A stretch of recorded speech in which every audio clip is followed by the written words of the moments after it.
We came here looking for the American dream. I ended up dropping out of college, right after I made a couple of bucks. People don't realize that there's a lot that you have to sacrifice. I got multiple Airbnbs going on down there.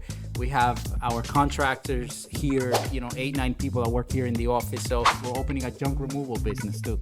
That's why balance is a big key for us and something that we strive for. And it's something that we actually implement in our business with everyone. Like most of the guys that work with us, we're not only pushing them financially, like we're very big on how their personal life affects the business. It's a $6 million project. I became a father at 18 years old. We're hoping that this is just going to be the beginning of a new, time in our life. Guys, I just want to thank you so much for supporting the New Jersey Business Podcast. We are a community that are all about helping out, thinking positive, being real, making money and having fun. And the guests of today, boy, oh boy, they brought it home. They have so much value to share. They have been in the real estate industry as realtors and investors for over a decade. And they've made a ton of money. Even though that is admirable, more than that is who they have become as individuals. The way that they have been able to invest in themselves. If you are someone who is looking for a change, who is looking for something different, who's looking for a better future, who's looking to improve the level of life that you have, you cannot miss this episode. Make sure you consume every bit of it. And if you know of anyone that will also be blessed by this information, share it. Share it. You got to spread the wealth. So enjoy this episode. What's shaking, New Jersey? Welcome to another episode of the New Jersey Business Podcast. Today, I have with me two rock stars in the real estate and investment industry. I have Alberi Rosario and Sandy Cuevas. Both of them are going to be sharing with us about what they do and how they are crushing it in the real estate industry out here in Jersey City and all of North Jersey and even outside of New Jersey. They're going to be sharing a ton of value for all of us, all the New Jersey Business Podcast community. So make sure you don't miss anything from this episode. Guys, welcome. Thank you very much for joining me today. Right before we get into the gritty nitty of this episode, I'd like our audience to get to know you. Both of you are actually licensed with Weicker, right? Absolutely. And something that Jim Weicker said was, people buy people before they buy products or services. So right. I want our audience to get to know a little bit about who you are as individuals. Thank you, Paul, for that introduction. And on behalf of me and Alberi, we want to thank you for giving us the opportunity to be here today, to be able to reach your community. And our hope is that we can provide some type of value and someone, whether it's in real estate or any other kind of business out there, they can find something of value during this, hour that we're going to be here sharing with you. So my name is Sandy Cuevas. My business partner is Alberi Rosario, and that is correct. We do real estate in New Jersey. We're active real estate agents and real estate investors. We've been doing this for the past going on 10 years now.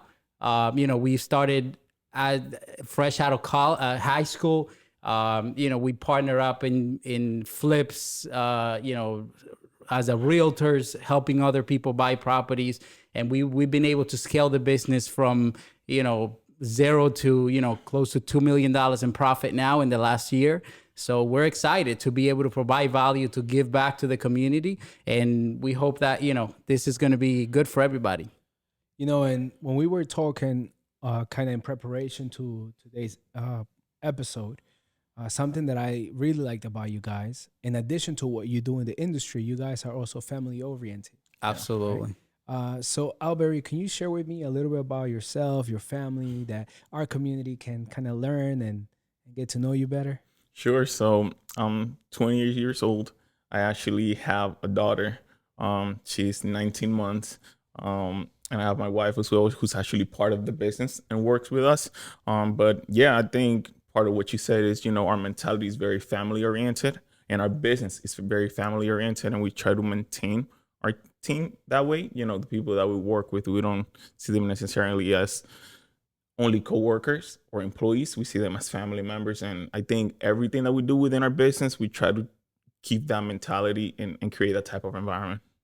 I appreciate you share that, because our community is also very family oriented. And I talk to a lot of entrepreneurs who are involved in business with their spouse, with family. So I think that's pretty awesome. I think that's a value that we share, and I like that. Absolutely. Will you guys please take me back to your early real estate days? How was it?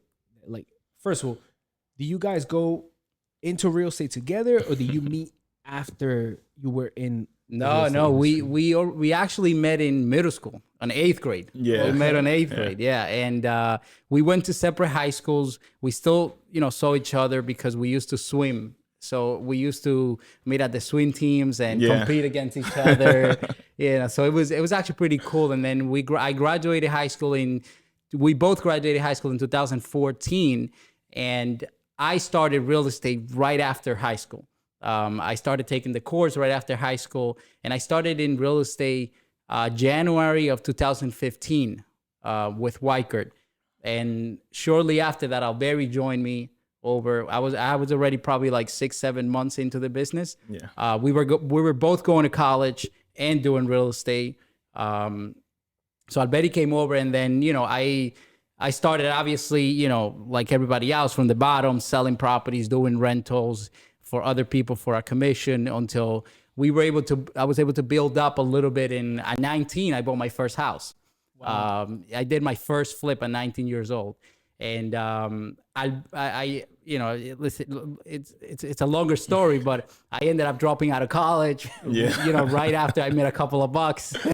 It's funny because I wanted to follow his steps, and I was like, I'm gonna drop out too, but my parent was like, nope, nothing happening. So I think a year and a half into college, I made a couple of bucks, and the financial aid went away. They were like, whoop, no more money because you make a little bit of money. So I was like, you know what? I'm not paying for college. So I ended up dropping out of college, did my first flip at 19 years old. I think Alberi was working part-time for some time, and then he came in full-time right after that, maybe 2-3 years, like 2 years after that, after right? college. Yeah. Right. So he finished college. He went through, and then, it's been a hell of a journey, man. We've gone from door knocking on doors to making thousands of calls every day to, running the business with one assistant, to now, being 8-9 people in our team, and working with multiple people at the, in our office, and, taking the business to the next level, and always improving, that's which I think it's what it's all about. Look, we're gonna dive deeper into some of these things in just a little bit, but I want to know. So you were a realtor for about a year before you did your first property investment. About a year and a half, I would say. About a year and a half, yeah. What, and were you guys together on that deal, or was that one that you did by yourself and you done others together? No, we weren't together on that one. So what happened, to kind of add a little bit to the story, is when he started doing real estate, that I was working like as a part-time. I was working in a gym as a receptionist. He reached out to me. He's like, oh, I think I want to run your job. I was like, where do you work? I think it was around the time that he had started while I'm working as an agent. So then I visited him there, and then he showed me the office. He showed me how real estate worked. I was like, this looks pretty cool. He's like, if I rent an apartment, I get a commission. If I sell a property, I get a commission. So that kind of motivated me to go get my license. Now, back then, I really didn't know much about real estate. But like he said, 6 months after that, I had my license. So he kind of took me under his wings, and he kind of like showed me the ropes. So we were working together, but separately as agents, right? Because, we were independent contractor, we were like working separately, but we always worked united, meaning since he had more experience, any way that he could help me, he would. Like sometimes he had buyers that he was sending to me so I could get started. And that's kind of how we get started. So his first deal, I was actually in college.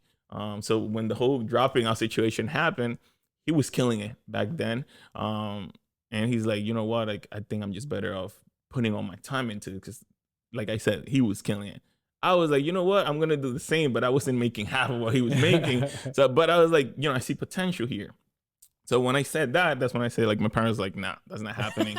So I remember he did tell me this. He said, it's fine, finish college. When you get out, I got you. So there I kind of went to working part-time, and he went into doing it full-time. And I think his first deal happened during that time that I was still in school, and he was just doing real estate full-time. And I think it's very important to make a pause here and for the audience not to take the wrong impression for what we're trying to say. A lot of people, we're not advising anybody to drop out of college. I think college is a great thing if you're looking to do, a job that requires you to go to college and get a degree. I'm a big believer in education. I'm a big believer in self-education. Right. And I think it's different than traditional education. If you're looking to start as an entrepreneur in any business that probably doesn't require a college degree or anything else, I think you're better off than finding a mentor, investing money into learning the business, than going and drowning yourself into debt for the next 4 years. But if you're going to be a doctor, if you're going to be a lawyer, if you're going to engineer, right, and you need to go get a degree, that's totally different. So yeah, I just want to make that pause and make sure that people don't get the wrong impression or the wrong perception for what we're trying to say, because we do believe in education, and I don't think I believe that without education, you can't get where you need to. And go. I think to add to that, there's a big difference from you saying, "I'm gonna drop out of college already making 6-figure." Yeah. Then you say, I'm going to drop out of college, and you don't have a backup plan. Like, when I say that this kid was killing it, like, I mean it in every way and form. Like, he was already making more than what he was probably going to be making 3 years after getting out of college. So for him at that point, it makes sense. So that's something that, whoever is watching this should keep in mind, that, it depends on where you are and what your goals are. Absolutely. If you're going to make a decision like that one. I really appreciate you guys making that clarification, because nowadays, unfortunately, you see, okay, let me see what you guys think about this, because back in the day, information and knowledge was restricted. Absolutely. It was very limited. Right? Absolutely. Yeah. Nowadays, information and knowledge is out for everyone. The problem 100%. is, like, you need a filter. Someone who tell you this is good, this is bad. The right information. Exactly. The right information. Because you could Google whatever you want, but you could talk to ChatGPT or whatever, but all kinds of theories, all kinds of ideas, you know what I'm saying? There's a lot of conflicting information out there. And unfortunately, some people, they come out with a very polarizing message as if this is for this works for all. Yeah. Like, education is for everyone. Yeah. Meaning, like, everyone must get a degree. Or other people who say, no, forget college. Like, just go out there and work hard and blah, blah, blah, blah. Yeah. You know what I'm saying? So I appreciate you guys emphasize the fact that, hey, it might be different for different people. Yeah. And education is a good thing when it's leveraged in the right way. Correct. Absolutely. Correct. Absolutely. Listen, I meet a ton of people that, they're like, I have a 4-year degree. I have a master. I have a PhD. People that, at the end of the day, they did it because their parents were pushing them, not because they felt in their heart that this is what they needed to do. So I think as long as you're clear and you know why you're doing it, and it's for the plan that you want to accomplish in your life, then go for it, Exactly. It would be ludicrous to say that education doesn't have any value, because all of us, we've received mentoring and coaching. Correct. And also give mentoring and coaching. Absolutely. Yeah. So you guys share the knowledge and the value you have. So of course we're big believers in education. And so for our community, I believe that it's worth emphasizing this section. Depending on what you're trying to accomplish, the traditional route may be for you, or maybe the unconventional route. But regardless of whatever it is, you should seek someone with more experience. Like, if you're looking to crush it in real estate, you may want to seek people like Sandy and Alberi, who have already done it, who have already crushed it. If you want to learn how to invest in properties and do it successfully, you would want to reach out to people like Sandy and Alberi, who've already done it. Maybe for that, a marketing degree may not do it for you. Yeah, you know what I mean? Yeah. But depending on what you're trying to accomplish. So I appreciate you making that clarification. And something that is also interesting to me is that you guys are beginning to diversify. And we don't have to dive deep into that, but just a kind of overview. I know that you guys, in addition to investing in real estate, you are actually looking to make a big investment, or you're studying the possibility of making a big investment in the business. Can you just share a little tiny bit about that for the audience? Sure. So I'll and maybe Alberi can add to what I'm going to say. We're in the process of opening a franchise. We're like 70% there. And it's something that we decided to do because of, to a certain extent, we already hit a level of success in the real estate industry. And, we want to diversify into other businesses and passive income. And we are opening a trampoline park, or, a lot of people might recognize it as Sky Zone, but it's actually a different franchise. It's called Millionaire. They have one here in New Jersey. So that is a big project for us. We're putting a lot of our eggs in the same basket. We're taking a lot of risk. We believe that you should take risks in business. It's a $6 million project. We just finished our architectural plans with that. And I think it's going to be very exciting, because it's going to be something that it's going to probably put us at a very different position than where we are right now, if God willing everything goes through. So we're excited. We are looking forward for that stage in our career, and we're hoping that this is just going to be the beginning of a new time in our life. I'm sorry, I'm a little dumbfounded because you say $6 million. Yeah. There's a multi-million, Yeah. folks, a multi-million-dollar investment. Yeah. That they are doing now. And I think it's so wise that you're diversifying now, 10 years of success before you move into something else. Oftentimes we want to do, a little bit of everything. That's a big mistake that people make. Yeah. When you diversify too early and you don't kill your niche and you don't become an expert at what you do, and then you jump into other things, taking away attention and focus from what you're doing, and then you're doing too many things, and you're never able to capitalize in one thing. So I think knowing when the right time is to jump into another business or another project before you fully explode your area, I think that's a big thing for people in business. Yeah, and knowing when to take your risk. So we're very excited because this embodies, like we were mentioning earlier, it goes with the whole family orientation. But like you said, we're in a position where we're right now ready to be able to take that kind of risk. And a lot of people sometimes, they get scared because they don't want to take risk, or they limit themselves. But at the end of the day, that's what could potentially take you to the next level. And for us, this is a big risk, despite, everything that we have accomplished. But we do feel that by doing a measurement or measuring the risk, it can take us to that next level where we're trying to take it. And it's, not trying to stay comfortable where we are. And listen, one of the things that we take a lot of risks in everything that we do. And that I heard a quote that relates a lot to what we're talking about, because we question it a lot when we were going to jump into the other business. But the reality is, right, we're 27 years old. So if things go wrong and we have to start all over again, right, we have the map already. We know how to do it. And I heard something on social media the other day that says, how big would you dream if you knew you couldn't fail? Right? So I think fear stops us from making moves in our life a lot of times. I think it's one of the biggest things that most people have, that you're afraid. A lot of people are afraid to lose what they don't even have. Yeah. Most people, they're like, they don't want to start the new business. They don't want to, they don't want to leave their job or, go all in into what they believe their passion can be, because, it's fear. It's fear, right? No. It's just, and fear is a full evidence of what could be.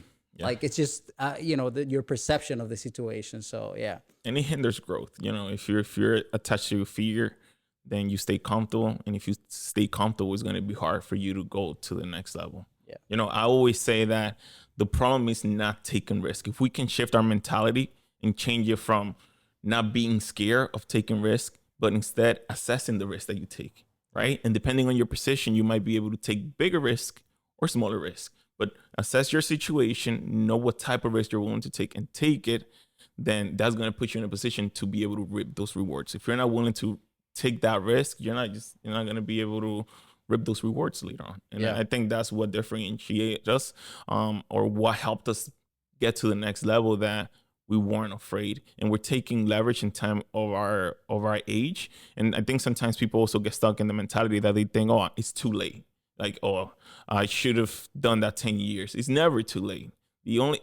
We consider that too late is the day that you die, because at that point you will not be able to make any decision. You're always on time to be able to make that move. If you're alive, you're breathing, you're waking up to see another day, that's just another opportunity for you to go out there and do something different. Absolutely. I appreciate you guys touching on those points. I want to just make sure that our audience, our community are not missing out on the things that they're saying. Decision making, so important. Assessing risk and taking risk when you can afford it, I think is so important what you said. So many times people get so caught up on trying to have the perfect plan, they become procrastinating, and just the plan never happens. Yep. Right? Yep. And I think decision making is like a muscle. Yeah. The more decisions you make, the better you get at making Correct. decisions. So I appreciate you guys sharing that insight. And I also think that you have people who feel like, oh man, I should have done that, right? And also a lot of young people who feel pressure, like, because there are so many young people out there who you see in social media that are making money here and left and right, and they're like, oh my God, I'm 21 and I don't know, like I haven't made $1 million yet. Like, Yeah, you know yeah, what I'm yeah, saying? It's yeah, like yeah. that unnecessary pressure. Yeah. Like there is people who can certainly do it. You guys are proof of that. And at the same time, though, I think there could be a detachment with reality when you just buy that kind of propaganda. Yeah. Right? Yeah, I think when to add to what you said, we just have to see what message they're delivering by saying those things. And I think you can see a lot nowadays in social media that get rich quick type of thing. And, it's not that easy. You have to put work and you have to put in the grind. Like, I know when I started, I used to have a lot of friends that used to see me suit up on Instagram, and they're like, oh, he's killing it. But they didn't know what was happening behind the stage. Behind the doors. And I like real estate's a big example of that, because a lot of people come into this business thinking, oh, I'm going to go in, I'm going to sell houses, I'm going to make money. But then it takes for them to work the first 3 months, not even first month, to realize you have to grind. And at the end of the day, it'll be worth it, but you have to put in the work. It's not gonna come Everybody easy. sees the result. Very few people see the process. Correct. Okay. And I think most people, especially the people that know you through social media, and some of the people that know you around, I see you around, they don't understand the long hours. They don't understand that a lot of times, even that we're the leaders and we own the business, we're the first ones in and the last ones out. And it's like that a lot of times, right? So a lot of people get confused, with everybody has a different definition of success. But a lot of people think, once I get there, I'm going to slow down. Like, buddy, once you get there, it starts a fight for you to keep your stuff, because everybody want to take it away from you. As hard as it took you to get it, people want to take it away like this from you. So, and that's why they say that, it's the hard part is not making it, it's maintaining it. Once you're there, keeping it up. So,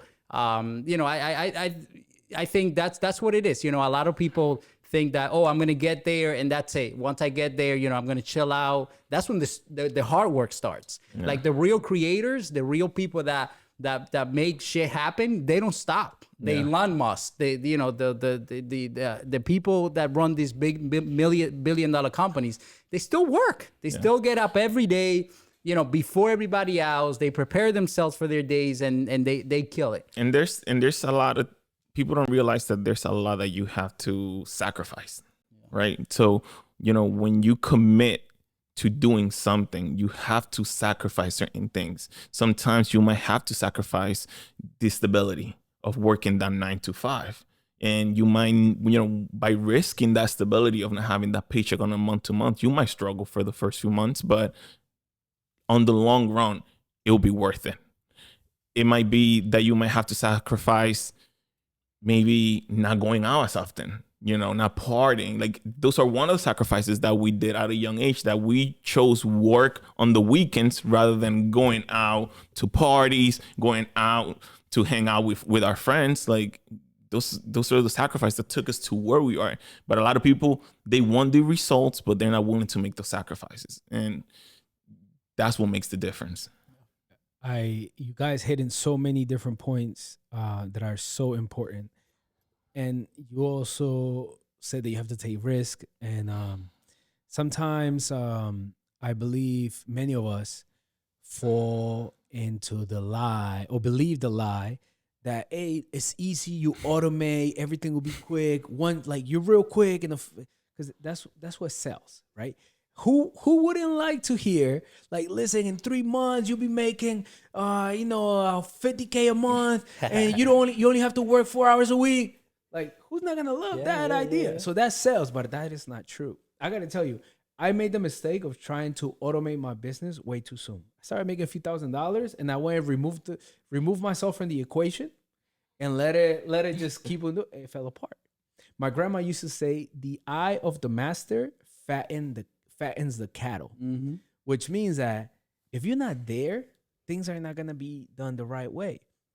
So that whole mentality of like, yeah, I could make a lot of money and like and move away too soon, it's a mistake. Yeah. I love the fact that you guys are telling the truth. Yeah. You know what I'm saying? You're telling the truth. Like, you have to put in the hours, you have to put in the work, you have to sacrifice. A lot of people don't, look, folks, a lot of people don't share this with you because it's not appealing. Like, who's gonna like, hey, listen, you're gonna have to sacrifice, you're gonna have to give up your weekends, may have to give up some vacation, you may have to give up some of that in order to accomplish what you want for the future. Nobody want to hear that. Everybody want to hear you only gonna work 4 days, like 4 hours a week, and you'll be a multimillionaire. You know what I'm saying? So I appreciate both of you guys are telling the truth about really what it takes, and you guys have done it, and you have a roadmap and how to get there. Absolutely. Thank you so much for being so real. I really appreciate that a lot. For sure, man. For sure. I want to go back a little to that period of time when you came from the Dominican Republic. Reason for this is a good percentage of our audience either come from families that migrated from other countries, or they themselves, such as myself, was born in a different country and came here. And that transition does have an effect on people. So can you tell me a little bit about your experience? And maybe I could start with you, Sandy, in that transition. So I came from the Dominican Republic. I was 13, so about 14 years ago. And, it was definitely a challenge, new culture, new language. I didn't speak English at all, no friends, so I had to start all over again. And I think, one of the things that held me strong when moving into a new country was the fact that I came with strong morals from where I was coming, right? So, obviously coming from, a Dominican family, that my mom was always there, my dad was always there telling me what the right thing was and the wrong thing, right? Because what's wrong is always available, so is what's right. And knowing, how to make decisions, when going to high school and saying no to, because even though, I was coming from a third world country, you don't see things like drugs, like alcohol, it's not as bad in the schools over there as it is over here, depending where you are, obviously, right? Everything. But I was coming from a middle class, decent family. So, I think to me, one of the strong things that helped me was that the fact that I had strong morals, but it was definitely a hard transition. One of the things that gave me a lot of discipline and kept me away from a lot of the bad things going on in school was swimming. So I did swimming, it's sports. I was big into sports. I've always been an athlete. And I think that gave me a lot of discipline in life, in business, that I still apply till today. The working out and staying, up to date. But yeah, I mean, it was hard. It's never easy. I think I got lucky throughout the years that I found people that, took me under the wing and in different areas of my life. I did lifeguarding in high school. I sold cars for a couple of years too. before I jump into real estate, right after high school. And I've always been entrepreneurship. I've always been either selling something or starting a business. I used to lend people money while I was in high school with my savings from lifeguarding. And then I used to also, I saved up, and I would sell cars in high school. So I started flipping cars. I think I was like 15, 16, and I was flipping 1-2 cars a month, making $1,500, $2,000 a month, which, back then I was living at home. That's great money. So I've always had that drive in me, but like everybody else, we came here looking for the American dream, and looking for a better life, for a better process, progress in life. And, and I always came with clarity in my mind that I wanted to help my family. It's always been my purpose in life, to help my people, to help my family, to be a leader to the people around me, which I think it's what's really all about. And I'm blessed to be here, man. And it's been hell of a journey, and I wouldn't do it any other way. Appreciate that. Thank you very much for sharing that. Certainly, if you have been flipping cars, lending money, and doing all of that, you have that entrepreneur spirit within you. And I believe that's something that some people have it naturally, and I believe that's something that can also be developed. Absolutely. With the right mentor, with the right coaching. I like the fact that you brought up that you were able to transfer the discipline from sports into business. There are skills that are transferable. Mm-hmm. In other words, you may be listening to this podcast and you're like, well, I'm not a realtor and I'm not an investor. Nonetheless, you will walk away with value because the principles of you have to put in the work, put in the hours and sacrifice, that applies across industries. Anything. You know what I'm saying? Like there are disciplines that are applicable across the board, regardless of what your goal is and what you're trying to accomplish, what you're trying to do. So thank you very much for sharing that. One of the questions I have for you guys, and I'm gonna hold it for a little, but you can start thinking about it, is I want you to share with us some of the greatest challenges that you've faced. So I want you to hold that thought. But before that, Alberi, will you please share with us your experience of coming from a different country into the United States? Sure. So I came in 2004. I was 9, almost turning 10. I came with my parents and my 2 brothers. And I wouldn't say it was necessarily hard, but it wasn't easy. For the same reason Sandy mentioned, coming from a different country. I was funny because I was actually born here, but I was raised in the Dominican Republic. But when I came with the Dominican Republic culture. So the only language that I spoke was Spanish. I actually had it very hard my first year because that transition impacted me. And I ended up having that I had a teacher that was a little discriminatory. So that affected me because the fact that I couldn't speak English, and I think the fact that it took me a little bit longer than other kids to learn made it harder. And that ended up affecting me emotionally. And that didn't make the transition as smooth or as easier as it probably could have been. But, other than that, living in the Dominican Republic, my dad was a doctor, so we lived very well. My mom was a hairstylist. She had her own salon. But the reason why they came here was because the economy kind of turned around over there and they were looking for a better opportunity for us. So my dad kind of hung his title to give us a better chance. And that's something, I think, having that appreciation towards my parents for doing that, kind of leaving everything behind, looking for a better opportunity for me and my brothers, is something that I always have carried with me. And it's something that I was being thankful to them and I appreciate, because I think that if it would have been because of that decision that they made, I wouldn't be where we are. And then to add to that, my dad being strong in the sense of, the morals that he taught us. He always gave us the freedom to be able to be whatever we wanted to be, as long as it was on the right path. So that is what, got me through middle school. That's what got me through high school without doing what I would see other people doing, not doing drugs, not doing things that were wrong. And just having that base there, I would say, is what built the foundation to always have a straight mind and just moving forward and doing the right thing. So, at an early age, I got my first job here at 15 as a lifeguard. We actually used to work for the same company, but like when I started working, I didn't have to do it because my family needed it, but my parents just allowing me to do it, to show me what responsibility was, is what showed me from an early age that, hey, you have to work and you have to work hard. And when you work, you just value things differently. So, I wouldn't go and ask my parents for money and just throw it out, because I understood at an early age. They showed me responsibility. They gave me a bill at home to pay, so I can understand what it is to be responsible. So all that translated to then me moving by myself, handling money and things like that. But yeah, that kind of was like a little bit of my transition. And, on the long run, overall, it always goes back to me being thankful for my parents making that decision and giving me the opportunity, because otherwise, if it wouldn't have been because of that, I don't think I'll be here today.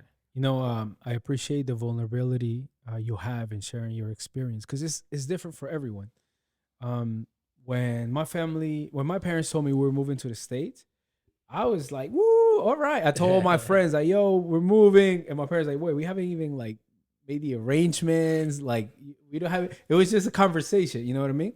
Some other people, their experience is different. Yeah. Some people adapt quicker. Some people adapt slower. And in some occasions that's good, but in some occasions that's bad. So you have to play at your strengths. Yeah. And go ahead. No, I was gonna say, for some people, it's actually traumatic and bad. It's not. A lot of people come here trying to reach the American dream, and they find the American nightmare. So it's true, because a lot of people like I know people. I've seen people who have great careers in their countries, and they do very well, and they come looking for that dream. Sometimes because of their kids, because of other family members, and they leave behind great jobs, great opportunities, and they come here and they end up nothing wrong with low paying jobs, but working for the next 30 years for $300-400 a week, barely making it by, living a life behind that they probably would have been better off. So, because a lot of people have the wrong mindset, in our countries, that they think that you come here and you find everything on the streets, the money's flying around. They don't understand what we as immigrants go through, You leave your family. I mean, listen, we always joke around with Dominicans, say that the days are longer in the yard. I don't know what it is. I have no idea what it is, right? But sometimes, like when I go back on vacation, I'm like, holy shit, it's only 3:00. Like over here at 4:00, it's dark outside, man. And, it's like the day's over. So, I think understanding that too, that if the transition of, maybe moving to another country, it's not always the best thing for everybody, right? It works for some people. A lot of people come and they struggle the shit out of it for the next, 10 to 15 to 20 years. So, and listen, definitely the rice and beans is not the same. I don't know what it is, but the food is different too. The food is, it's a combination of stuff. But we definitely listen. I think we're grateful, to be in this country. I think it's one of the best countries in the world, and I agree with you. It's tough, but in different levels, depending on situation, personality, whatever you encounter.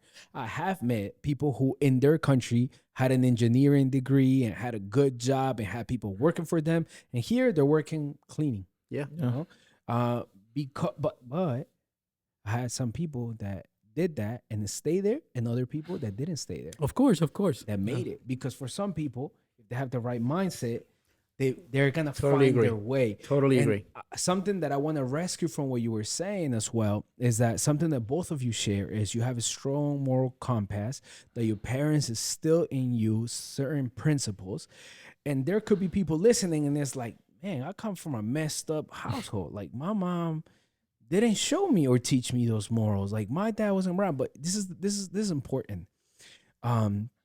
And I think you guys would agree with me. Even if you didn't have that, that doesn't mean that you can't become that person now. You know, something we were talking about before we started this episode is that you could know what to do, but if you don't know who you are or who to be, it's going to be an issue. So it's important that you work in yourself, invest in yourself. Yes, you know, I don't know what do you guys think about this, but when you do research about the different areas of life, some people say there are 21, there are 12, there are 3 or whatever. For me, in my life, there are 6 main areas, right? There is my the physical area that has to do with wellness and fitness. There is the relational area, which has to do not only in the relationship with my wife, but my family, my children, my friends, etc. There's also the business area. There's also the emotional area, because I think that's important as well. And you have also the spiritual area. Am I leaving one out? I feel like I'm leaving one out. I'll add something to that. Go I'll ahead. add something to that. I'm actually reading a book. You know Tony Robbins, obviously, right? Yeah. So Tony Robbins says that there's 2 things in life that will dictate the quality of your life. And the reason why I bring that up is because you mentioned mindset. I was talking to somebody a couple of days ago, someone that's related to, and they were telling me the story of two siblings that they grew up together. They went through a very rough situation back home, and one of them turned out to be very successful in life. The other one went a total different path, and you know they have problems with drugs and addictions and stuff like that.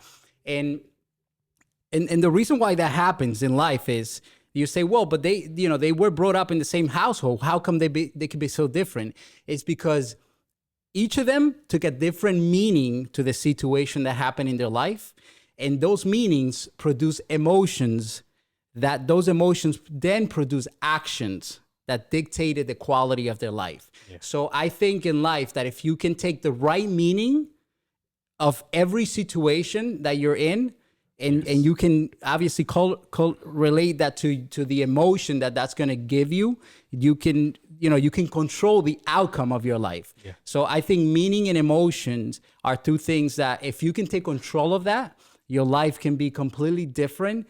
And you know, I think that's like 80% of everything that happens in your life. That's why you meet people that are negative, that, you know, they are not successful in everything that they look at. They find the negative in every situation. And then you have, on the opposite side, you have somebody who, you know, it's extremely successful because no matter how bad it is, they find the good out of the situation. So, you know, I think life is all about perception and the way we look at things. I want to add something to that because like I'm very big or very analytical when it comes to mindset, right? And your mentality. And I agree 100% with what Sandy said, because for me, I think something that has changed my perspective, it's just being able to think differently than the norm. And what I mean by that is, you know, society teaches us something. Sometimes we go by that and we don't find our true self. And I'll go more in details into that. But like, if we think about it, we're taught to not want to have anything to do with negativity. And when I say negativity, I'm talking about things that happen bad in our life. Like we were talking earlier, risk, things like that. Like you mentioned fear or negativity to someone, they want nothing to do with that. But if we can shift our perspective, like he was saying, and train ourselves to see the cup half full instead of half empty, that can have a huge impact. Because at the end of the day, we don't realize that whatever bad situations we go through, whatever bad scenario happened to us, it's just a learning experience. And that's what builds your character. Correct. If it's like they say, you can know, it's actually a quote that we put here for our team a few days ago, but it's like, you can know what being happy is if you never had a sad day. Yes. You don't know what being successful is if you never had the opportunities to struggle. So a lot of people, they just get stuck on the mentality like, oh, you know, I'm struggling, I don't have money, or I'm going through this, and they get stuck on that instead of using that as their fuel and motivation to get to the next level. And in many cases, it's actually a good thing, because it's like it can't get worse than that. You know, like sometimes when you get to your lowest, it's like, how much worse can it get? So if you take that as a motivation to just take things to the next step and just use that as leverage. I forgot where it was that I heard that like most people that are successful, I forgot what percentage it was, they end up being successful because of traumatic experience that has happened to them. Yeah. And they learn to take those experiences and convert it into positivity. Yeah. I think God gives his biggest battles to his toughest soldiers. I think that's what it's all about, learning to understand that, it's not a matter of are they coming? It's when are the bad events coming to your life, and learning to find the right meaning, of it, for sure. I think you guys hit it right on. Your thoughts become emotions, your emotions become actions, and it's like a never-ending cycle. Correct. Actually, I've known so many people when something bad happens, like, why, God, why? Because of the culture that we're in, it's very easy to fall in that victim mentality. Mm-hmm. But you know what Bible verse comes to mind? It's in James, where it says, "Consider it pure joy, my brothers, whenever you face trials of many kinds, because the testing of your faith develops perseverance. And perseverance must be complete. It makes you mature." You know what I'm saying? So there's a big difference between, this bad happened in my life, I hate everything, versus this bad happened. You know what? It's a learning experience. Exactly. I'm going to be happy about it because this is going to make me stronger. This is going to make me smarter. This is going to make me better. Thank you very much for sharing those jewels, that valuable insight. Absolutely. Oftentimes people are like, yo, how can they do it? Like, how did they make it? And then you're like, man, what do they have that I don't have? And sometimes it could be the mindset. It's 80% mindset, 20% action. That's really what it is, Yeah. And life gives you the lessons. It's a matter of, it's up to you to know what to do with it. Yeah. And I don't want to get off track, but I will mention something. I think one of the key factors to our success, I know I can speak for Alberi too, is very early on in our life, we were exposed to, what you would quote as successful people. We at some point in my career, and so was Alberi, we were working as lifeguards in $1 million condominiums in downtown Jersey City, with the view of Manhattan. People that, they're paying, if you're paying $8,000, $9,000, $10,000 in rent on a place, you reach right. Some type of success in life, right? And I think that opened up my eyes, and we started questioning. I started questioning a lot. How can these people make it? Why? I used to see, kids 25, 26, 30 years old, that by talking to them, I can see that they were coming from from backgrounds like mine. So I think a big turnaround in my life was that I started questioning, how do these people think? What kind of processes do they, what kind of habits? How do they operate? How can I become or have the same thought process that they do? Well, what are things that are different compared to what we are taught? Because that's also one thing that we have to understand. Like, as parents, we always want to do what's best for our kids, right? And our parents, no one is perfect, right? And our parents, they try the best, but at the end of the day, there's only so much they can do based on what their parents did for them, right? And like in my case right now, I have my first child. I'm trying to be the best parent. Now, I might not be the best one, but I'm trying. And eventually, my goal is that she can learn from my good and my bad and eventually transition that and be better than me. And sometimes knowing that and knowing how to take that information and apply it so you can eventually be better, so going back to what he's saying is like, we will look at these people and say, okay, like, what are they doing different than what we've been taught in our culture or the way that we've been raised? Because, for a reason, we are where we are, and for a reason, they are where we are. And looking at their habits, the things that they're doing, those are things that for us is like, if they're doing it and they're here, it's for a reason. So that might be the reason why they're doing it. I think there's a reason why 1% of the world's population controls 98% of the world's wealth. I think there's a very clear reason to that. And I think that, what I found out after, obviously, studying and doing research and understanding, with my mind develop a little bit more, is that there's the difference between the 1% and the 99% of people is their mindset, the way that they, the way that they process things and they think and the kind of actions that they take. Which is, like I said, everything is correlated to your mindset. 80% mindset, 20% work. If you fix your mindset and you let go of those limiting beliefs that you have, I think the rest is a lot easier. You know, you could go. For sure. I think it'll flow. You know, it's interesting. I had planned to ask you technical questions. You know, things like you know, talk to me about the current real estate market. Talk to me about strategies for flipping. But I noticed that right now that's secondary. Yeah. More important than that is the stuff that we're talking about, right? Knowing exactly who you need to be before absolutely. You learn what you need to do.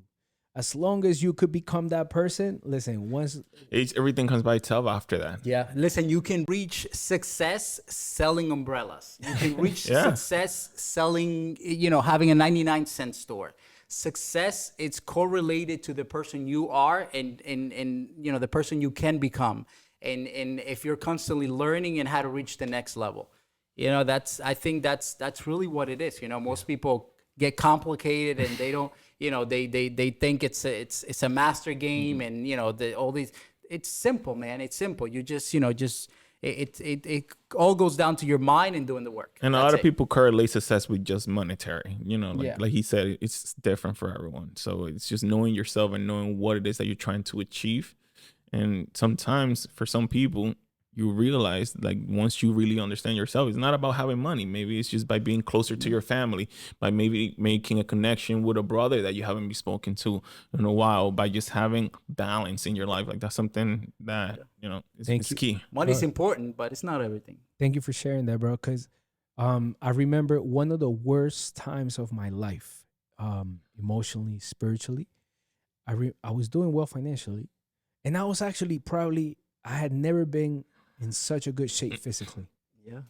And I always thought in the past that, you know, as long as I'm in good shape and I have money, I'll be happy.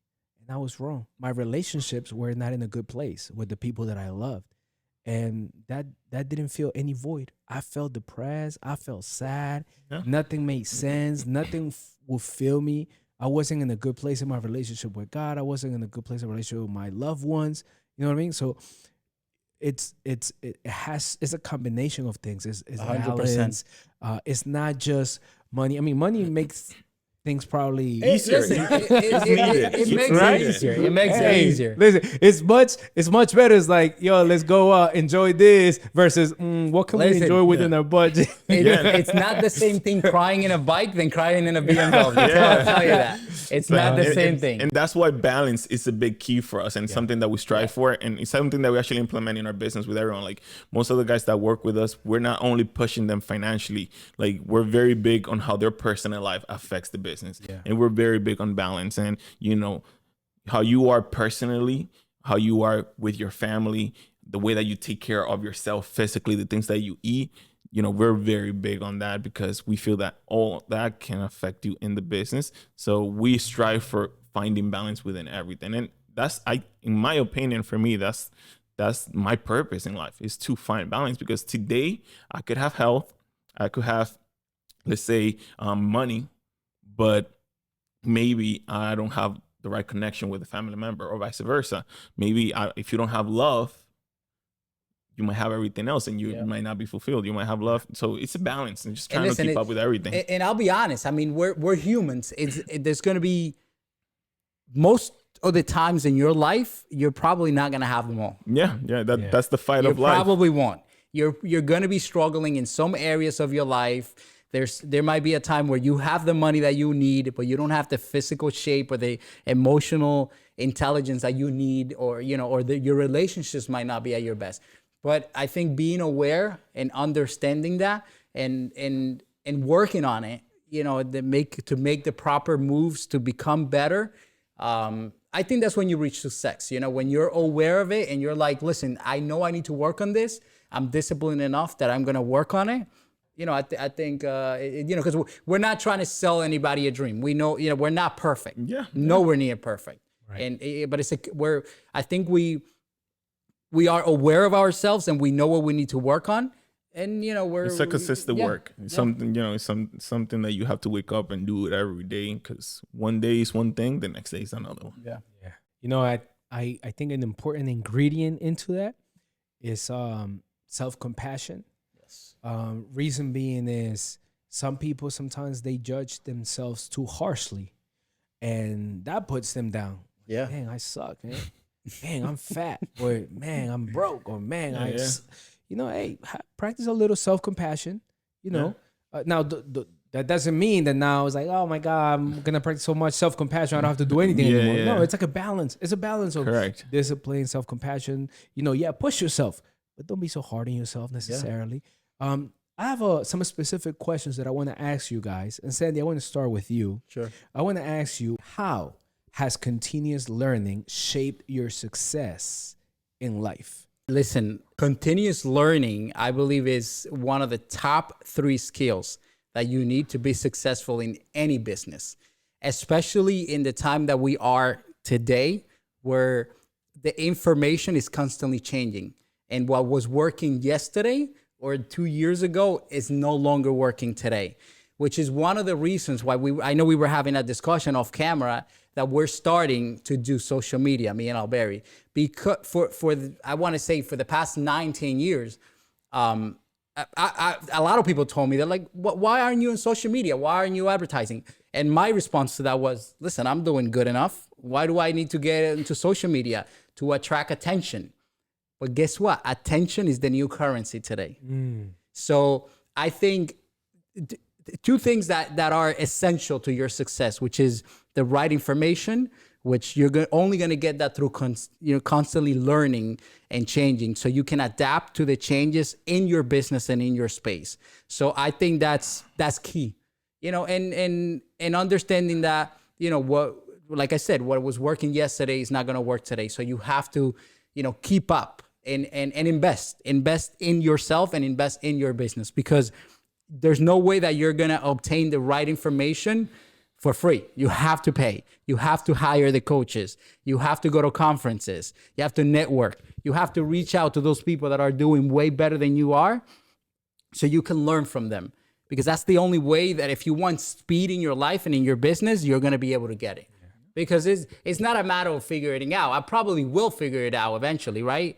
Maybe it's going to, but my point is, if I can get it done in 2 years, why wait 10? Yeah. Right? So, you know, we invest crazy money into coaching, into learning from people that are already being successful. So, to me, continuous learning and keeping up with the information is everything. Yeah. Everything. To what you're saying, those who pay attention. Oh, of course. When it's free, when it doesn't cost you a thing. Course. Yo, look, there's a lot of information. We've been saying there's a lot of information out there, very useful information that people could do something with, but because it's free, it's available. People don't pay mind to it. We see it here in the business too. Like, there's people that we teach the business and like they don't do, and like, well, we will pay crazy money to learn. Like, sometimes we teach other people and it's like they don't put value. Like, look, I tell you a story. To it. Every coaching program I signed up for, I've been all in and committed, bro. All in and committed, and I learned a ton. But one time, I had a good friend of mine sign up for this coaching program. It was $5,000, $5,000. And he said, Paul, I want to do this with you.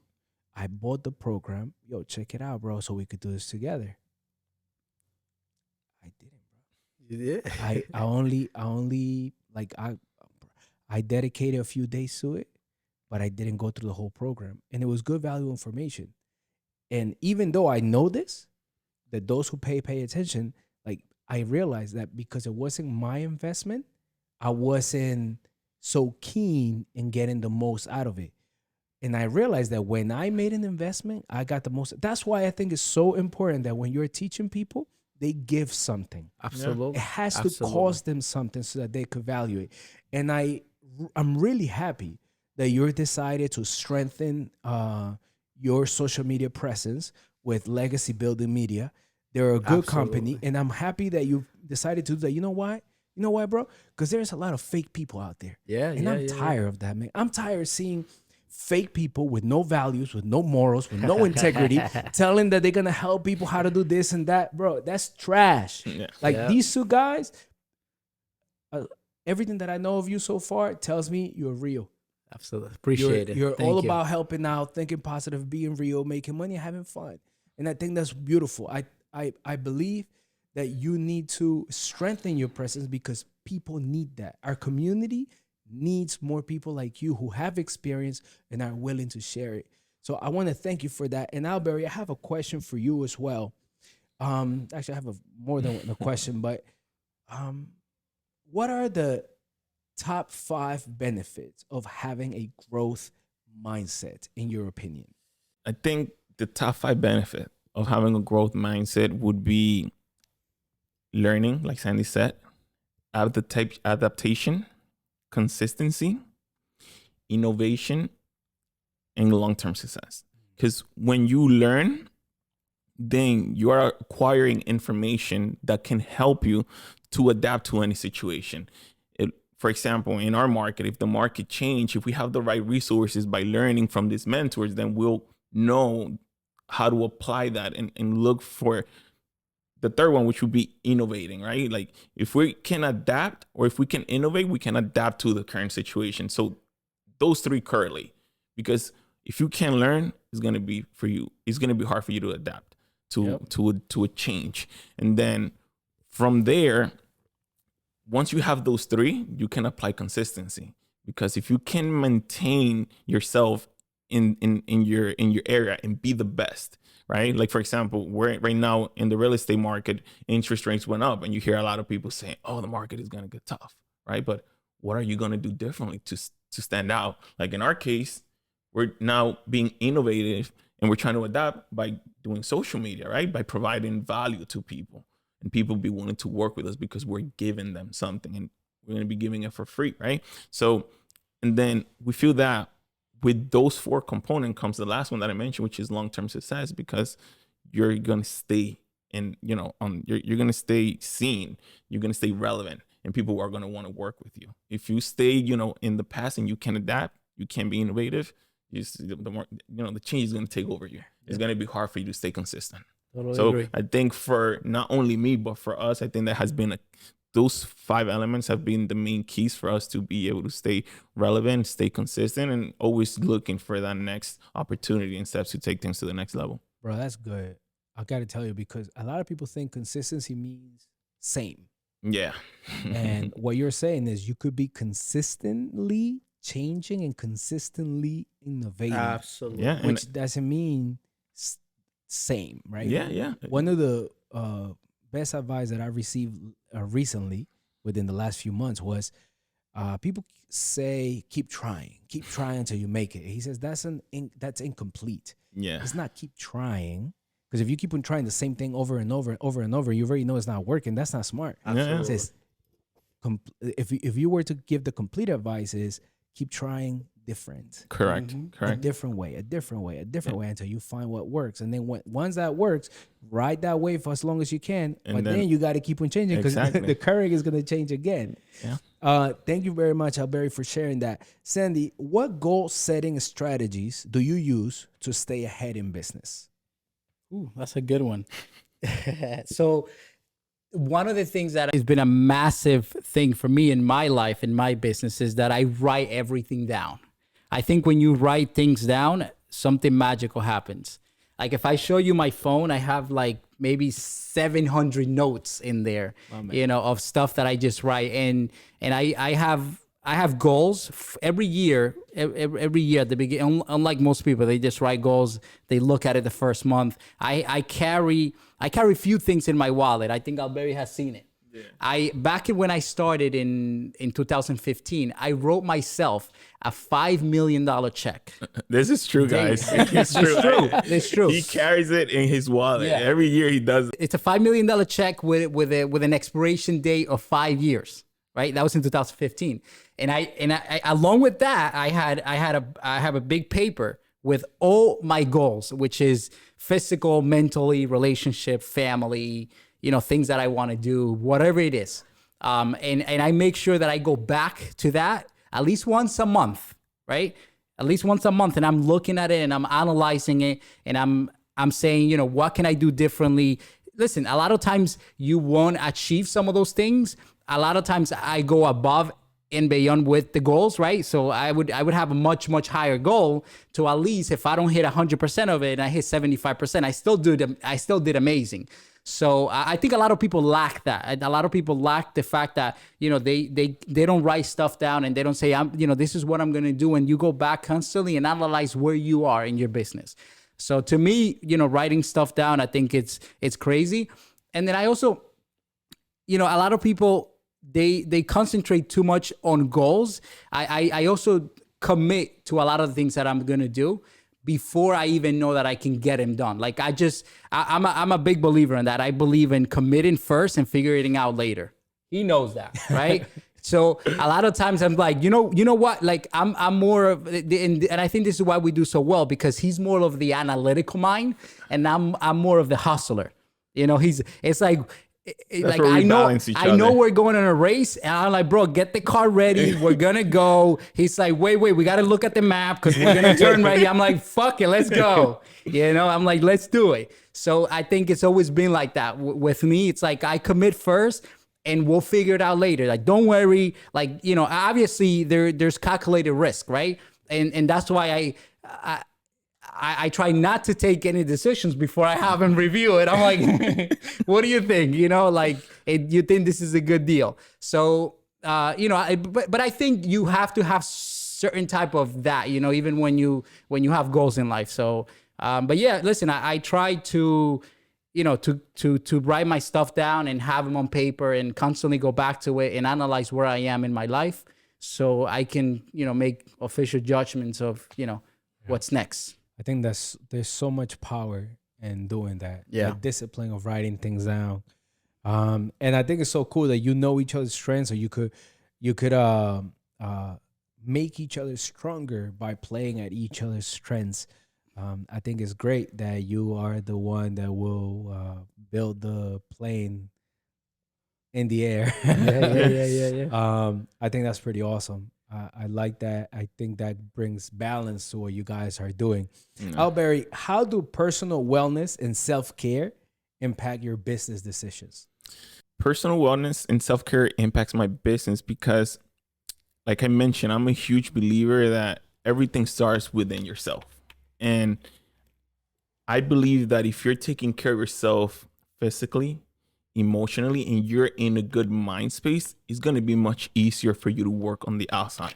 It's kind of like that phrase that says, how can you love someone else if you can love yourself? Right? So that's why for me, and not only me, I think we implement this both, and we implement that within our team. We're always consistently on self-improvement and self-work, emotionally, physically, and that can come in different ways. That can come in being able to just talk to someone, right? And just have someone that can hear you.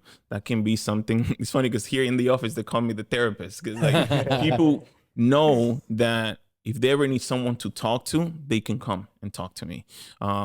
We're also very big on physical appearance and our health, right? Like working out, not only to look good, but to feel good. Also eating healthy. Why? Because it's not the same if you're not taking care of yourself, or like suddenly you have self-doubts, self-judgment. If you're working out, just think about it. Anyone that hasn't been working out for a while, that goes for the gym the first day or two, just the first day they're looking at their mirror, nothing has changed physically, but their mentality changes just because they feel good. And that comes with the action of them doing something positive. Or something that I also realized is that when you do something like that, let's say, like for me, that helps me a lot, like going to the gym, because if I'm doing good at the gym and I'm feeling good, then that automatically makes me want to do good in the business. Because if I come here and I'm procrastinating, I'm like, nah, put myself in check. It's like, I'm killing it in the gym, I want to do good here. And then that translates maybe to my personal life, like getting into an argument with my wife or whatever. Like, I want to fix it. I want to be good. So I feel like working on yourself first is going to have a huge impact on how you can work on all those other aspects of your life. Like you said, faith, your family, your love, your financial. So for me, that has been very, very big. And I think, to add what Alberi's saying, I think, you know, holding yourself accountable and holding your people accountable. Like we are huge on personal development here in this office. Yeah. And we call our people out. Yeah. Like we have one of our members, Melissa, I think she lost how many pounds in the last few months? She lost, I think, over 20-30 pounds. So Joel too has lost a lot of everybody, weight. You can't work with us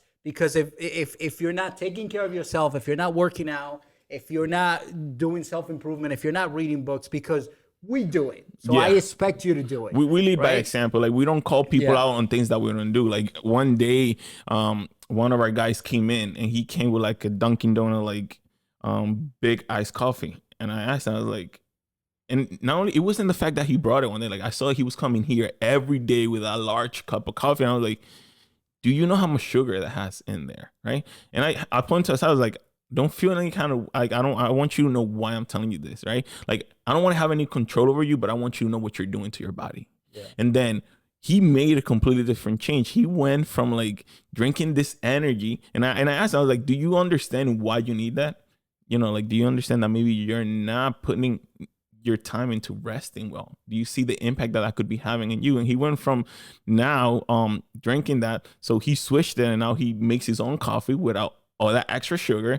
Now he's working out consistently. Now he's eating healthier. So, you know, we let them know, like, hey, we don't tell you these things because we want to like control you. It's more of a self-awareness of like, are you aware of what you're doing to your body and how that's affecting you? And we lead by that. Like, you got to keep up. Like, if you're in a competitive environment like the one that we develop, you have to keep up. Like, one of the things and I always bring that up because she actually mentioned it the other day, Melissa.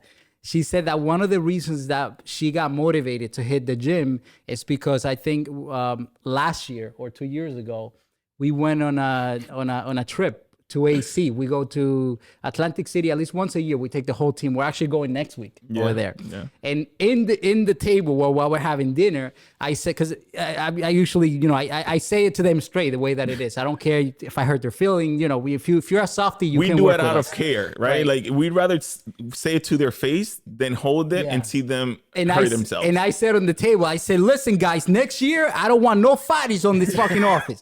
Excuse my word, but I said it like that. And she always mentioned it. She said, you know what, that motivated me because she was the only chubby there.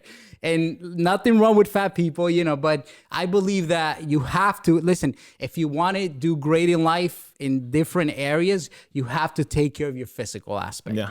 I think that's a must. And we believe, I'm sorry, just to add this one thing, we believe that the people that care about you will tell you the truth to your face. Yeah, absolutely. We're not doing any of our team member of any good by hiding the truth. And not only that, we expect them to do the same thing for us. And we're very vocal about that, where if they see that there's something that we can improve, it's a two-way street. It's not just us to them, but we expect the same from them. 100%. You know what I'm gathering from our conversation is that there could be people that maybe look something up about investment or investor, how to become an investor, and they landed on this episode.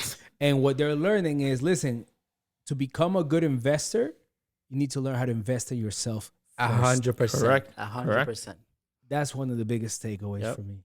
Yep. You have to, listen, I think you have to invest in yourself. You have to understand that you have to change as a person. You have to let go of a lot of things if you want to be successful in life. And, everything is possible if you put your mind to it. Everything is possible. If you put the right focus, the right mindset, I think the rest is history, So let me ask you, what are your top tips for effective decision-making in high-stakes investment? Right. Like, when the stakes are high, what are the top tips you give people? So a couple of things, right? I think in business, as a businessman, you have to have some type of gut, right? That tells you, like, this is it, I want to do this. But I think a lot of people lack, the proper, in business, right? You have to know how to read P&Ls. You have to understand the numbers, right? Like I said, I'm not good at analyzing things. I'm not the analytical mind. So every time I have a business opportunity, I look for someone who can guide me on the right directions for the things that I don't understand, right? So most of the times, because I know Alberi is good at stuff like that, I would reach out to Alberi because he's my business partner. So I think, one of the tips that I can give people is, number one, get a second opinion. Never jump on something that looks too exciting at the moment. Look for a second opinion. Don't make decisions on the spot. And but understand that you have to take risks. So look for a second opinion. Don't make decisions on the spot, and take risks. Take risks. Don't be afraid. Take it. Like, Take it. Just jump on it, Don't bro. think about it so much that you don't take it. You have to do it. You have to do it. Alberi, can you share a risk that you took that significantly paid off? Yeah, that's actually a pretty good question. It's probably not going to be your standard answer, but for me personally, it goes back to getting out of my comfort zone. I think the moment that I realized that that mentality was affecting me the most, I realized that everything after that was rewarding. Because for me, based on what I was taught, it was a very big risk to lose my confidence. And I think that's something that affects a lot of people. Like going back to what we were saying, as humans, we are naturally built to want to be comfortable. Your mind automatically gets triggered to we want to make you feel safe. And that in many cases is what stops us from that next opportunity. So when I was able to shift my mentality on understanding it's okay for me to lose stability and lose comfortness to go after something that I want, that for me was the biggest risk with the highest reward, because that for me is what has taken me to where I am today. Getting into the business, and it took for me to take a risk and listen to Sandy, because he was my coach and my helping hand. I could have, when he gave me that opportunity, and it's funny because that's why now I don't believe in luck. Before I used to believe in luck, but my dad one day I was talking to my dad, and I told him, he was asking me about Sandy and our partnership, and I was like, oh, I guess I'm lucky that I met Sandy. And he said, Alberi, you were not lucky. He asked me, like, do you understand what luck is? I was like, what is luck? He's like, luck is when preparation meets an opportunity.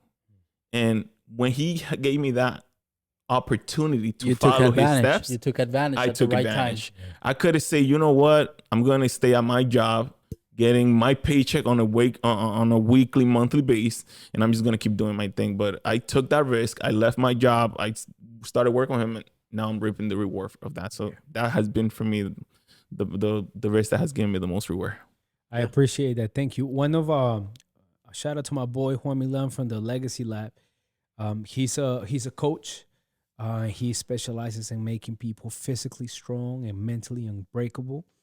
And he was a guest on the podcast a while back, and he said something that resonated with me. He said, I always thought that like someone was gonna knock on my door and say, hey, I have a big opportunity for you because you're so talented, you're so smart. And he says, like, in a weird way, I was always hoping for that. And it was funny because when he said that, I was like, man, I remember feeling like that. And he said, and then I realized that person knocking on the door was me. I had to tell myself, like, hey, let's get ready for the opportunity. Yeah. Let's go. Let's make this happen. And I was like, man, that really hit home. And what you're saying resonates with me in the same way, that luck, chance, man. But the thing is this, what happens if the opportunity arises and you haven't done the groundwork to be ready for it? Of course. You know what I'm saying? Of course. So in other words, it is important that we are the right people. Like, we know who we need to be, that we're constantly working on that. So when opportunity arises, you're ready to take advantage right away. Exactly. Yep. You're ready to 100%. take advantage Yep. because you've been getting ready for it, knowing that sooner or later it's going to come. I appreciate you guys sharing so much value. I'd like to ask you, what is your vision for the new franchise investment? What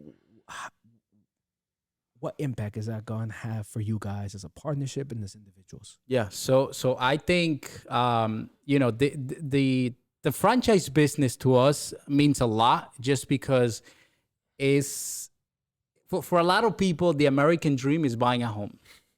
For us, I think it had a different meaning, right? I think for us, the American dream is freedom, right?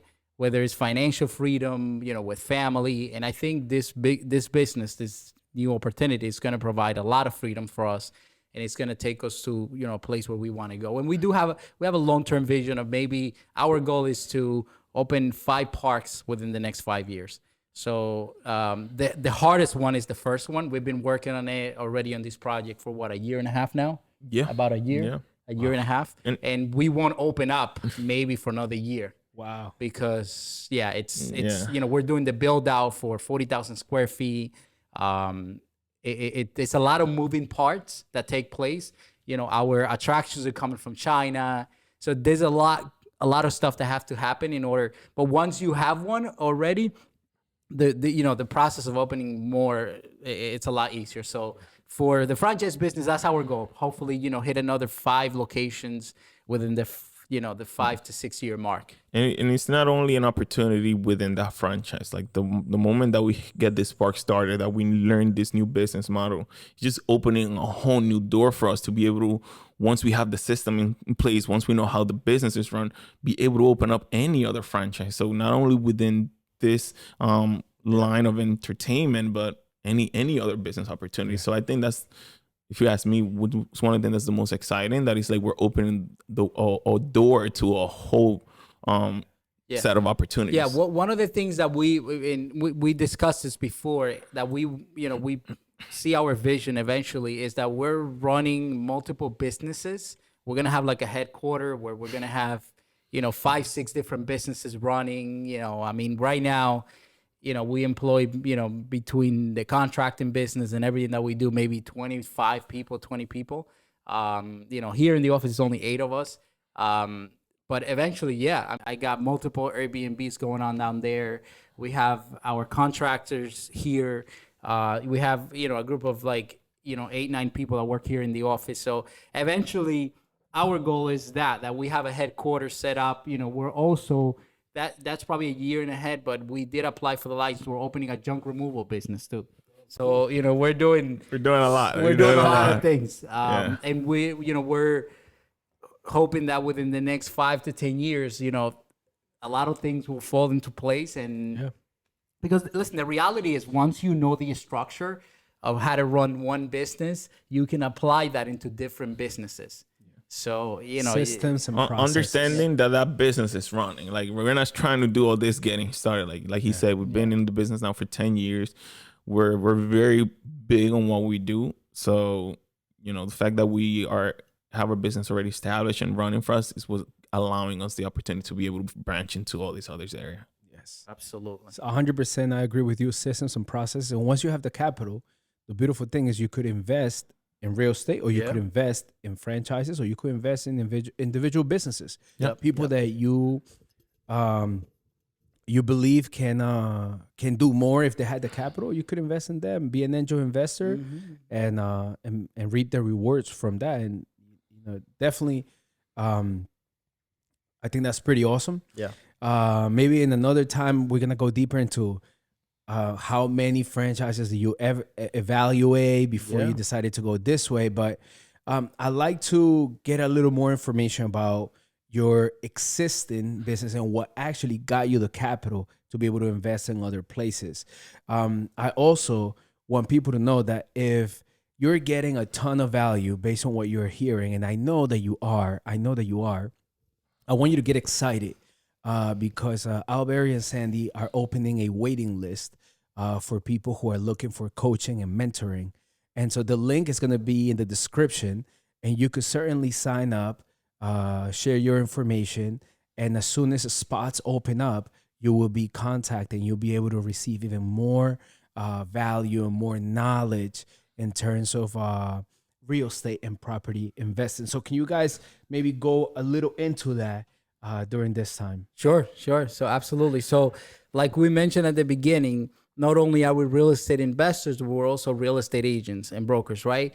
And I think we have been able to capitalize from the fact that we're also brokers and agents because our business model is obviously like most agents, right? We look for motivated sellers. There's a difference between people who want to sell and people who need to sell. and we target people who need to sell, distressed properties, properties in foreclosures, so on and so on. And we built our business on a door knocking model and a cold call model. So to us, it's always been a numbers game. Now, obviously, we have an acquisition department, we have a disposition department, we have the management, the systems. When we started, it was just me, Alberi, and his wife, who, she handles a lot of the transactions in the office. And eventually we were able to scale, right? Like I said, me being on the, prospecting end of it, and Alberi working behind in all the systems. So in any business, but including real estate, I think it's important if you understand the importance of having systems in place that will allow you to scale and take it to the next level, because you can have crazy business coming in, but if you don't have the right and the proper systems to handle and process all the transactions that you have, you're gonna crash. At some point, you're gonna crash. So we built from the ground up, but our motto has always been that, and I think Alberi has mastered the ability to develop the systems to be able to have a smooth transaction and processes on all that, all the business that comes in. But yeah, I mean, what do you got to add, Alberi? Yeah, I think for us, what has helped us leverage and get to the point that we are, it's, being able to shift. Like he said, we started just us, and we started working individually, to then partnering up and working together, to then doing all of the work, to then building a team to delegate that work where everyone that's working with us can be the best at what they're doing. And that's something that, even now at this stage, we're still working on growing. So, that's a lot of, I think one of the things that has helped us grow is just being able to apply those systems in a way that the team is working efficiently, and whoever is part of the team can work efficiently in their area. Right. So in other words, when we prospect, we find these people that want to sell their homes. There's two ways that we approach it. As a real estate investor, initially I look out to see if we can buy the property, right? A lot of times we buy the properties, we fix it up, and we flip it. A lot of those homeowners that we reach, the numbers that they give us sometimes don't work for some reason. So what we do, because we're licensed real estate agents, we come in and help them sell the property. So we build a connection with those people initially. So, a lot of, if we don't buy the properties, we help them sell it. So we're able to make money in either way. And I think that for us has been something that has been a huge change, because, coming as a real estate agent, we didn't just stay regular real estate agent. Like we found what we call other exit strategy. How can we not only stay as working with renters, buyers, and then listing property, which is what your typical agent does, then, we branched out into the investment aspect. And from there, we were able to work with investors that want to buy property, but then we were also able to become investors ourselves. Yeah. And having all these exit strategies in place where, a lead can come to us with a problem and we can find the solution in many different ways, has given us the opportunity to be able to scale. Have you guys worked with wholesalers? Of Yes. course. And Yeah. we do wholesaling too. You do wholesaling Yeah. too. So Yeah. you flip contracts and Yeah. you also buy Yeah. contracts. Whatever makes sense at the time, and that's what we do. We have a huge database of cash buyers, people that are ready to buy. And we talk to people sometimes, homeowners that they tell us, listen, I don't want to work with you, I don't want to sign a contract, you bring me a buyer and you sell it. A lot of times we just send it out to our database, we have a buyer, we show the property, we make a commission off of it. So we do a combination of everything in real estate, and a lot of real estate agents have a misconception that if you're a realtor, you can be a wholesaler, or you can buy properties, or you can flip properties. That's totally incorrect. As long as you do the proper disclosure and the people that are working with you know that you have a real estate license, you can do it all. And they're like, oh, why would they work with me as a real estate investor if they can get more money in the market? simple. People go through these stress situations. A lot of people don't want to put their houses on the market. A lot of people need to sell within the first 2 to 3 weeks, and they need a cash sale. Or they need as is. time, and Right. you can. So it all comes down to understanding the client's need, right? And the need of a seller that's looking to get top dollar for their property, which is usually what regular real estate agents target, might not be the same need for someone that is probably in distress, that is going through financial situation and needs to sell their house because either they need capital or maybe they need time. Yeah. So those people might not be interested in selling up top dollar. For them, staying out of property for longer, maybe sometimes rent free or whatever you can work with them, is more valuable than them getting more money. Absolutely. So to be clear, and our community is made up of entrepreneurs, people who, it's people who just want to have a better lifestyle. Yeah. And they know that the 9 to 5 minimum wage job is not going to cut it. So they're looking at other avenues. Some of them is like, I'm going to start a business. I'm going to start a business online. I'm going to start this. I'm going to start that. Right? What you guys are offering is like, listen, you could also explore real estate as an option, right? So my question to you would be, who could benefit from your mentoring and coaching program? The person who is currently a licensed realtor, the person who may not be a licensed realtor, but is looking to invest in properties? Yeah. Anyone else that Yeah. So I'll touch on that. So pretty much anyone that's interested in real estate. Okay. That being if they're an agent and they want to just grow their business, right? Because when you're an agent, even though you're under a company, you're running your own business, right? So they can learn from the system that we implement to generate more leads. An investor that's looking to generate more business on finding deals, they can benefit. People that want to partner up with us, that maybe they have the capital but don't have the time to manage a flip, or don't have the time to go and look for the deals. Those are people that can also benefit from what we're going to be teaching. And people that just have a lot of money and want to throw it our way, just reach out too. We actually, as of now, work with people that, they're comfortable and they don't want to leave their job. And, that is completely fine. But they're like, look, I have $100,000 that is generating me 6-8%. With us, they can turn that into 15-20%. And, there's ways that we can structure these deals where their money is secure. And, for someone, I mean, who wouldn't want to make 15-12% right now on their money? So, it all depends on what the person is looking. But right now we have created a structure where when it comes to real estate, especially residential, we pretty much cover most of that area. Have you guys, do you guys generally work with hard money lenders, or do you work with your own? Okay, so you do hard money lenders, you do your own funds. Yep.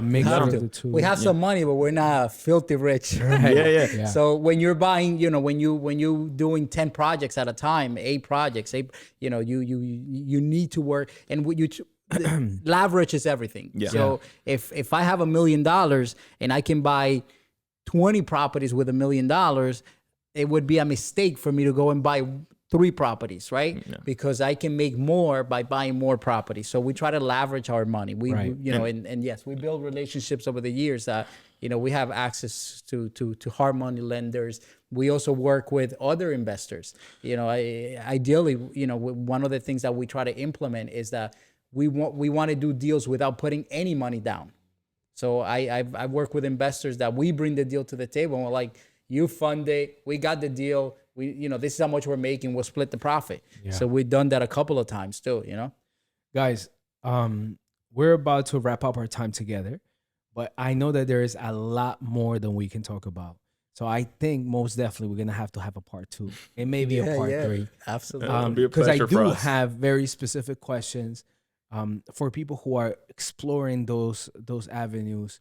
And I think for the time being, we can say that this episode has been very much focused on who you need to be. Absolutely. And perhaps we can have a part 2 and talk about a little about what you need to do, and give a better idea of the value you have to offer as coaches and mentors.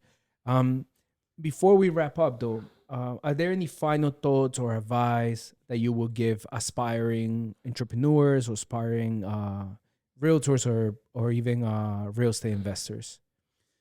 Yeah. So listen, I think one of the things which we touch up on, a lot of the conversation, is that I believe a lot of people, and I mean a lot of people, are currently stuck. I think they feel that they can move forward in life, that they're struggling with different things, right? And to what I said earlier, I think everything in life happens for a reason. So if you can find the right meaning out of the situation you're going through right now, I guarantee you that you're going to be able to look ahead and move forward, right? So one of the things that created some type of urgency in my life, and that I attribute a lot of my success. And when I say success, I don't want people to think, oh, I made it. I didn't make it, but I had a certain level of success in life. It's the fact that I became a father at 18 years old. All right. Same, And my daughter created in me a big urgency. However, I couldn't see that at that time.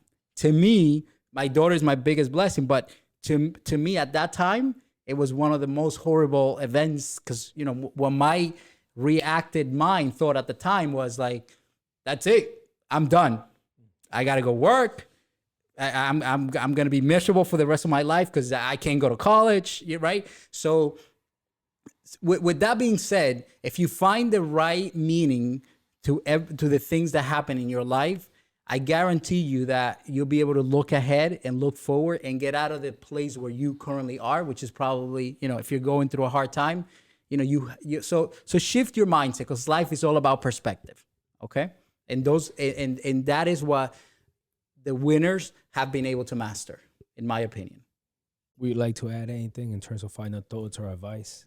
Yeah, I mean, I think my advice for anyone that's trying to start a business, want to become an entrepreneur, it's just first start by defining their goal and not just stay at that. A lot of people say, oh, I want to be rich, I want to have money, but then they don't implement. So I think a quick formula that can help a lot of people is know your why, which is your goal, why you want. So what's your goal, which is your what, why you want to get there, how you're going to get there, by when do you want to get there, and who can help you get there. If you follow that formula, you can get to your goal. So just don't dream, but act upon it. Act upon your goal, because the last thing that you want is, once you lived your whole life and you're on your deathbed, is to look back and have the regret that you didn't take action. It's never too late. It's never too late. And if you follow that simple formula of knowing your goal and understanding what you have to do together, and something as simple as writing it down, just ask yourself, like, where do I want to be 3 years from now, 5 years from now? How can I get there? What things do I have to start doing that now, or start changing to be able to get there? Who has done it that could help me get there? That's usually where mentorship and coach comes in. By when do I want to get there? You will have a clear sense, or at least some sort of roadmap on how to achieve your goal, and just start working and understand that it's not going to be easy. Don't drive in life without a GPS, right? You'll get lost. Yep. You'll get lost. So there you have it, folks. Sandy Cuevas, Alberi Rosario. Thank you. They've brought they brought it. They laid it down. Thank you. It was our pleasure. Yeah, thanks for having us. I look forward to having you guys back here in the podcast. Absolutely, my man. Thank you. Our pleasure. Thank you guys for listening. Thank you for being part of this episode. Make sure you follow me and Alberi. We're gonna leave you below the Instagrams. It's the best way to stay in contact with us. We are ready to provide a ton of value to you guys. We really hope that you enjoy the interview. We're looking forward to our coaching program. So if you want to know more about it, make sure that you follow us below, and make sure that you look at the link below so we can get back to you guys with some of the things that we're gonna be doing and adding value to your lives, okay? It was a complete pleasure being here with Paul and sharing, our experiences with you guys. We hope you guys enjoyed it. And like Sandy said, make sure to follow us. Make sure to check the link. Let us know if you guys want to join the coaching and what you guys will be needing help with. And also don't forget to show support and subscribe to the New Jersey podcast. Like, comment, and subscribe, because you will be getting a ton of value from this channel. Thank you guys for being with us today.